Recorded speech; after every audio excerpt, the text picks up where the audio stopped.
Skandal Joko Sugiarto Tjandra tak hanya menyeret beberapa jenderal di Korps Bayangkara. Dari markas Korps Adiaksa, sejumlah nama diduga juga ikut terlibat. Jaksa Pinangki bernyanyi dan menyebut pertemuannya dengan Joko Tjandra sempat dilaporkan kepada Jaksa Agung. Kami menelusuri bukti dan foto dokumen yang ditengarai Jaksa Pinangki, kemungkinan tak bertindak seorang diri. Ini foto laporan hasil pemeriksaan Jaksa Agung Muda Bidang Pengawasan kepada Jaksa Pinangki Sirna Malasari. Dokumen ini telah kami verifikasi kepada Komisi Kejaksaan dan Kejaksaan Agung. Keduanya tak membantah, tapi juga tidak membenarkan. Laporan itu mengungkap dengan gamblang bahwa pertemuan Jaksa Pinangki dengan Joko Tjandra dilaporkan kepada Jaksa Agung. Berdasarkan pengakuan Pinangki, awal mula pertemuan dengan sang buronan di Malaysia terjadi pada 3 September 2019.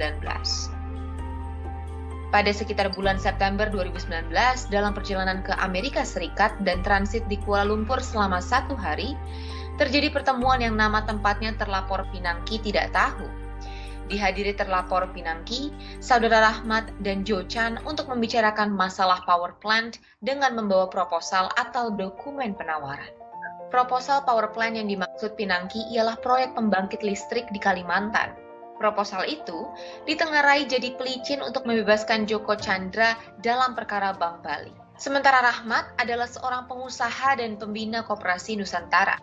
Rahmat jugalah yang mempertemukan Pinangki dengan Joko Tjandra di Malaysia. 2 bulan setelah pertemuan pertama, Pinangki kembali menemui Joko Tjandra di Menara The Exchange 106 Kuala Lumpur pada Desember 2019. Pinangki menyodorkan nama Anita Kolopaking untuk jadi kuasa hukum Joko Tjandra menangani perkara di Mahkamah Agung. Belakangan, Anita dijadikan tersangka dalam perkara skandal surat sakti Joko Tjandra oleh Markas Besar Polri. Saat ini Pinangki ditetapkan sebagai tersangka oleh Kejaksaan Agung karena diduga menerima suap dari Joko Tjandra. Sebelum ia ditetapkan sebagai tersangka, Pinangki sempat mengungkap kepada pengawas internal Kejaksaan Agung. Ia mengakui bahwa setiap pertemuannya dengan Joko Tjandra di Malaysia dilaporkan kepada atasannya dan Jaksa Agung. Bahwa terlapor setelah bertemu dengan buronan terpidana Joko Sugiarto Tjandra segera melaporkan kepada pimpinan setelah terlapor mengetahui Jo Chan yang dikenal ternyata buronan terpidana Joko Tjandra. Terlapor melaporkan kepada Jaksa Agung dan atasan langsungnya dengan cara menunjukkan foto-foto kepada mereka.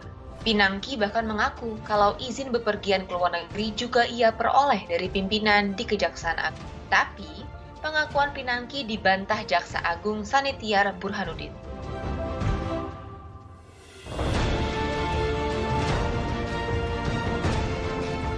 Jaksa Agung membantah, tapi ada bukti yang memberi izin bepergian ke luar negeri kepada Pinangki. Hal itu tercatat dalam surat tertanggal 6 Januari 2020. Dalam surat itu, Jaksa Agung memberi izin kepada Pinangki menjalani pengobatan di Amerika Serikat. Sepanjang 2019, Pinangki juga kerap bepergian ke luar negeri. Dan dari sinilah, jejak pertemuannya dengan Joko Tjandra terbukti. Nama Jaksa Agung juga 2 kali disebut dalam laporan hasil pemeriksaan Jaksa Pinangki. Bahwa terlapor Pinangki segera melapor kepada pimpinan setelah bertemu Jo Chan, yang kemudian diketahui sebagai Joko Tjandra sekembali ke Indonesia.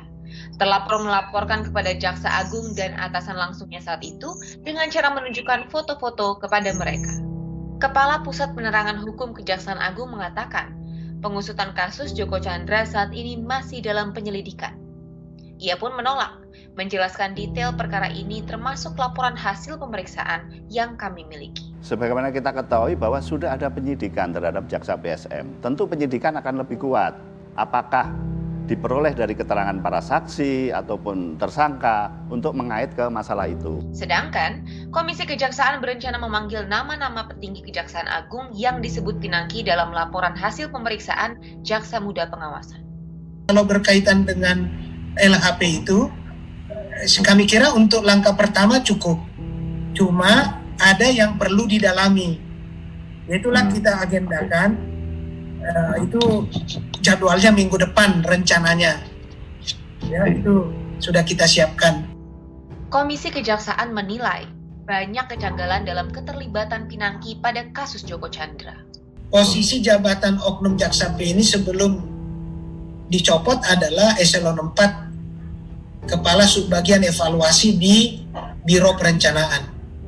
Dia bukan orang yang punya tanggung jawab dalam soal penyidikan, dalam soal intelijen atau penangkapan buron.